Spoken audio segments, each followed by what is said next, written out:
taken more than $50 million out of the management structure of the CTA in just the 5 months that I've been at the helm under Mayor Emanuel. We've made other significant management efficiencies to save money, tens of millions of additional dollars.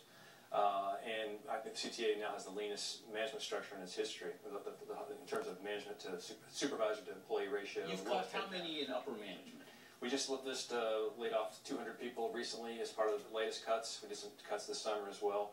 And we've also cut throughout the organization and reformed things like supply chain management to be as efficient as we can possibly be. We felt we had to be as lean as we could be from a managerial perspective before we could ask anyone else for sacrifice. But that still leaves a $160 million hole in this budget. And you know, the CTA raised fares just 2 years ago.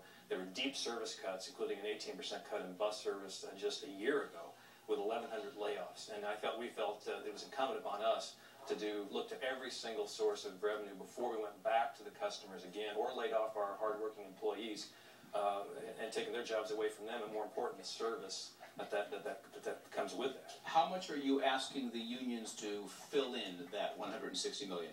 We're seeking $160 million in savings that come from working with us for work rule reforms. We're really getting rid of work rules that have been crusted like barnacles on an old ship over 30 to 40 years that are basically preventing that ship from moving. And a lot of these have no purpose anymore. The purpose of the reason they were created no longer exists, and yet they cost the CTA tens upon tens of millions of dollars a year that could be used to either stop a fare hike or to avoid more service cuts and the layoffs of Mr. Kelly's members. So you're asking the 15 unions or so that deal with the CTA for that $160 million in concessions and work rule changes. Is that correct? Yes, and we're talking about a plan that basically protects the jobs of the union workers. We're not talking about salary cuts. We're talking about work rule reforms that fundamentally allow us to make the system more efficient.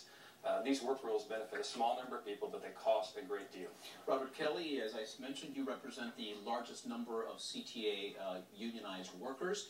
The contract, your labor contract, expires on December 31st. How much of anything are you willing to concede or change? Well, let me first say I represent the second largest. 241 is the largest. And how many members is that?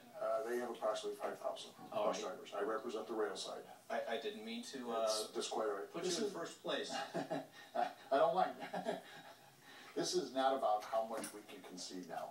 The fact of the matter is, between the two locals, we have approximately 9,000 members. If we were to give in to Mr. Claypool's what he's asking for, $160 million, each one of our members would have to give up $20,000 in concessions and cuts and benefits. That's not going to happen. Let's make that very clear. Second of all, we just heard that he needs to have this done by July 1st, or there'll have to be layoffs and cuts.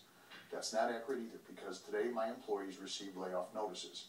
So when he says he's going to wait till July 1st, he's not. He's already informed them they will start being laid off December 31st. Which employees and how many are you talking about? I just got phone calls coming here. Just found out about it coming here tonight. My instructors have received layoff notices, warning letters today. Can you tell us about that, Mr. Claypool? Some of the non-service personnel that were laid off as part of these cuts will be union members, because 90% of the CTA's workforces are union members. We're talking about trying to avoid layoffs in those that provide direct service to our customers. That means that we don't have to take buses off the street. We don't have to take train schedules off. So what workers are we talking about? Well, they're all over the map. So we're talking about people who serve non-service supportive roles. But Mr. Kelly's point about the $20 million, I mean, I give him an A for rhetoric, but an F in math. Do you need 20,000?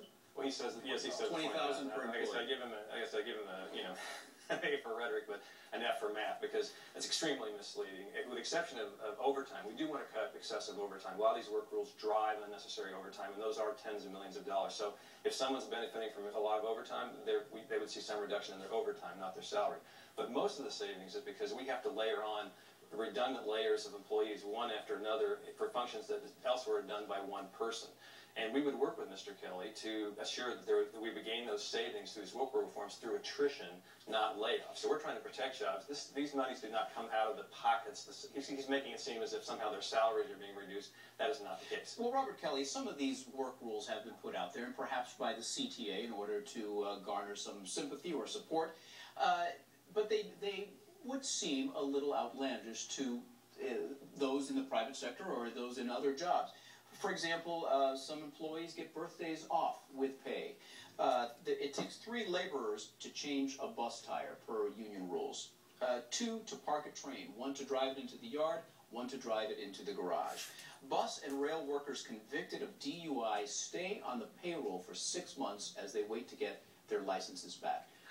Aren't these rules that maybe should change? Well, that would be true if what you're saying was true.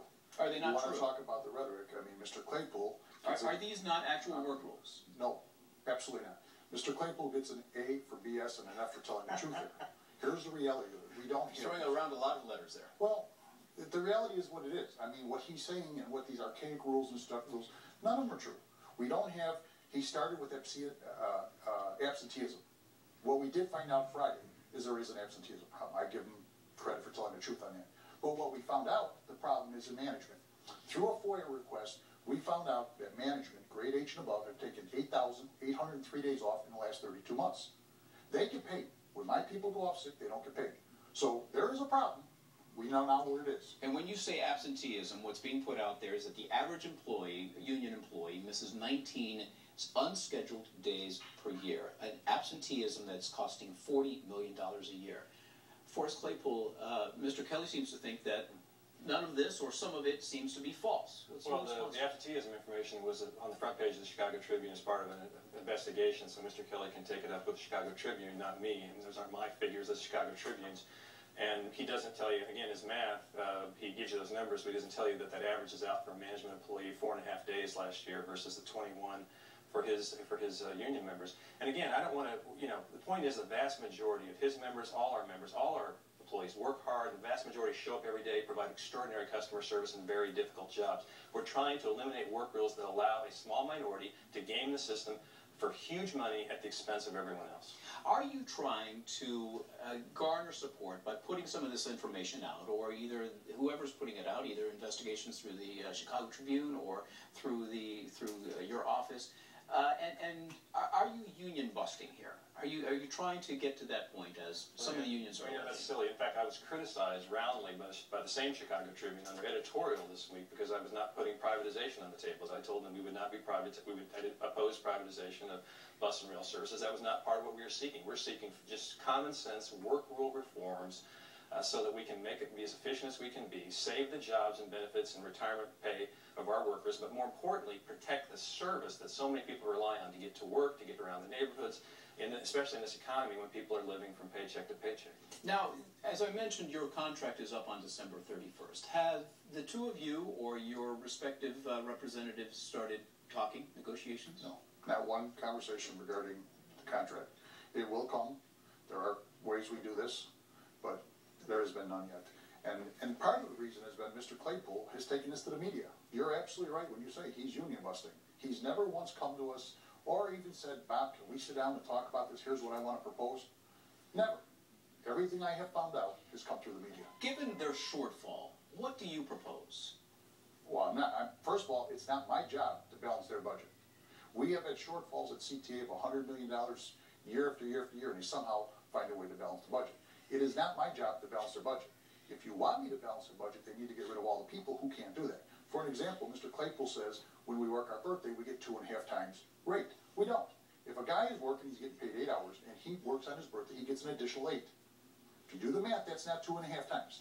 There's nobody out there gets 2.5 times. But why do they get paid extra on their birthday? Because that is what has been negotiated for years, going back years. Our people work 365 days a year. We don't close down on holidays. We move people.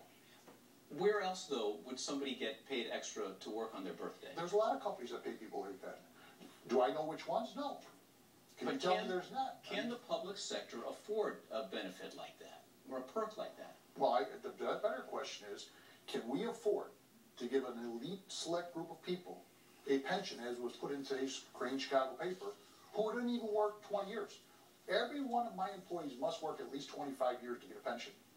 Management has an elite supplemental plan paid for by the citizens who ride these trains and buses to get a large amount of money each year.